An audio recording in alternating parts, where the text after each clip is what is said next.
Baik, bismillahirrahmanirrahim. Assalamualaikum warahmatullahi wabarakatuh. Jumpa lagi dengan saya di Abil Maiwa Channel. Jadi teman-teman, channel ini merupakan channel pendidikan tempat kita berbagi tentang aplikasi pendidikan, Microsoft Office, serta tips dan trik komputer.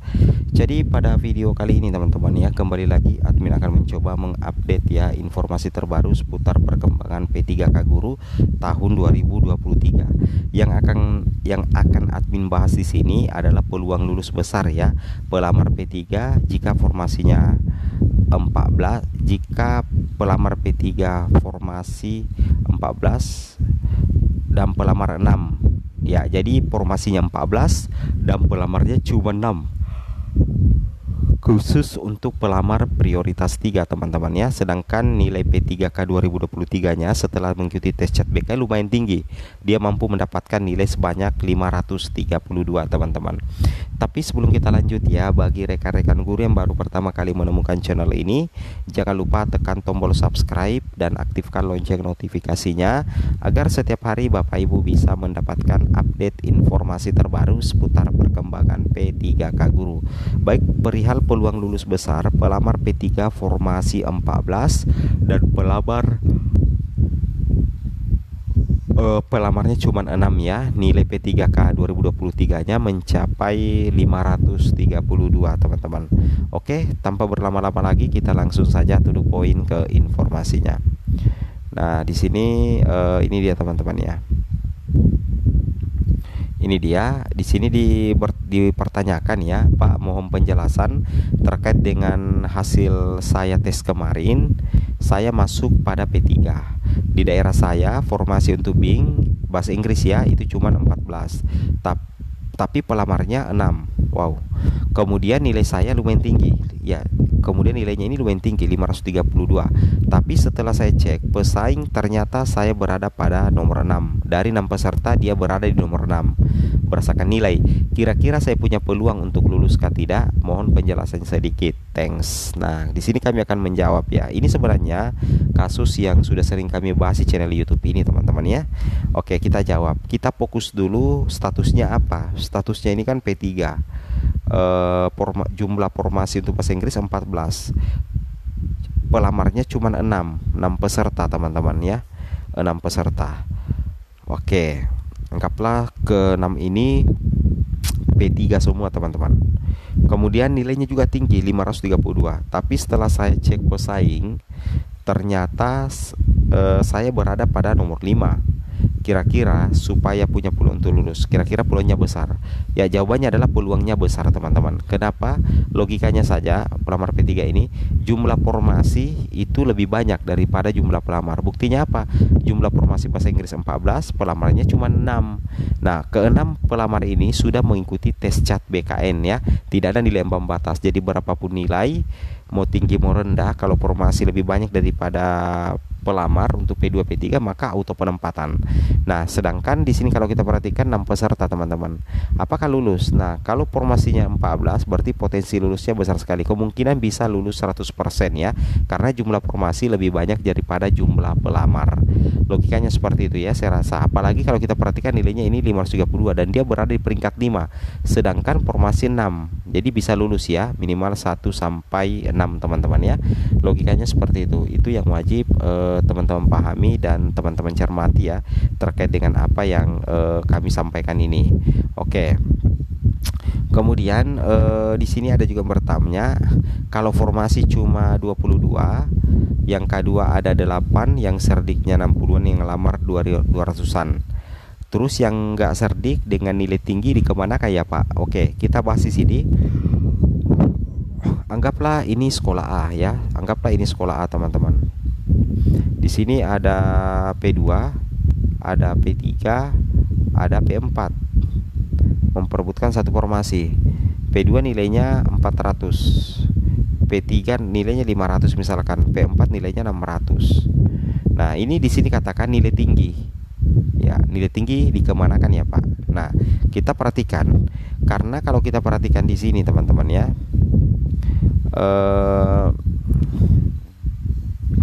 Formasinya kan cuma 22, yang kedua ada 8, yang serdik 60-an. Nah, jadi otomatis yang K2 dulu diutamakan. Nah, K2 kan ada 8. Seluruh K2 ini bakal diangkat menjadi ASN. Ya, oke. Yang penting linear dengan ijazah serdik dan formasi lebih banyak ya daripada pelamar, atau formasi lebih sedikit tapi dia diprioritaskan. Nah, K2 ini ada 8. Makanya tinggal berapa ya? Ketika kita kirang itu tinggal 12. Jadi K2 ini diangkat semua. Jadi tinggal 12. Nah, 12 ini nantinya diperebutkan oleh berapa ya? 200-an orang lah, anggaplah ya 200-an orang yang memiliki serdik, sedangkan sisa formasi cuma 12. Nah, 200-an ini akan di ranking 1 sampai 12 siapa yang mendapatkan nilai tertinggi, teman-teman. Yang mendapatkan nilai tertinggi nantinya itulah yang akan mengisi formasi. Kenapa di ranking ketat seperti ini? Karena jumlah sisa formasi jauh lebih sedikit daripada jumlah pelamar yang memiliki sertifikat pendidik atau dengan nilai tinggi. Logikanya seperti itu, teman-teman ya. Itu yang wajib teman-teman pahami terkait dengan informasi yang kami sampaikan. Nah, di sini kami jawab juga, Pak, suami saya THK2 ya. Jadi suaminya ini adalah P2, teman-teman ya. Dan dia masuk jalur khusus. Oke lah, P2. Apakah kemungkinan bisa lolos, Pak ya? Tapi nilai rendah, pengabdian 19 tahun. It's okay, itu potensi kelulusannya juga besar. Kenapa? Karena P2 dan P3 itu tidak dikenakan nilai ambang batas. Kemudian yang kedua itu tidak dikenakan nilai ambang batas, teman-teman ya. Kemudian formasi lebih banyak ya. Anggaplah formasi lebih banyak daripada pelamar. Begitu seperti itu ya. Dan dia adalah P2. P2 itu, teman-teman ya, yang mengalahkan cuma P1 aja sih. Nah, apakah P2 ini kemungkinan bisa lolos, Pak ya, tapi nilainya rendah. Tapi pengabdian 19 tahun. Oke, kita ibaratkan di sini seperti ini. Di sini ada satu formasi. Di sini pelamarnya ada 3, ada P2, kemudian P3, P4. Nah, berdasarkan urutan prioritas ya, yang diutamakan P1 dulu, setelah P1 baru P2, teman-teman ya. Nah, jadi P2 dulu diangkat ya, P2 dulu diangkat, teman-teman ya. Oke. Meskipun nilainya sebenarnya cuma 400 kalah nilai dari peserta yang lain, tapi dia menang urutan kategori, teman-teman ya. Seperti itu kira-kira.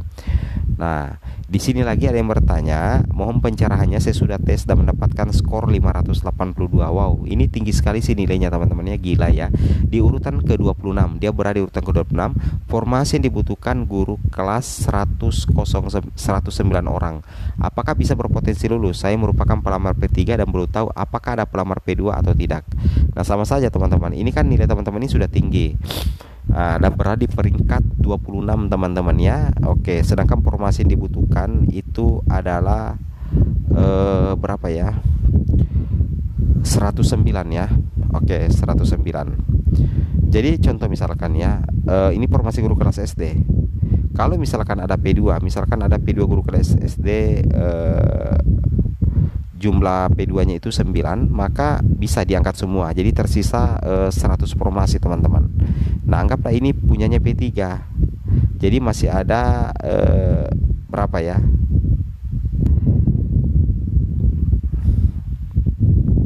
Oke. Jadi masih ada pelamar P3 yang akan mendaftar.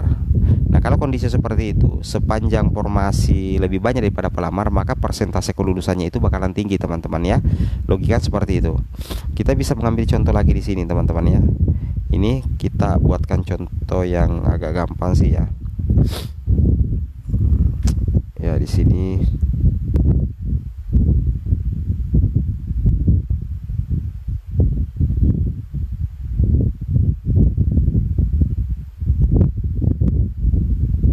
ini dia, teman-teman.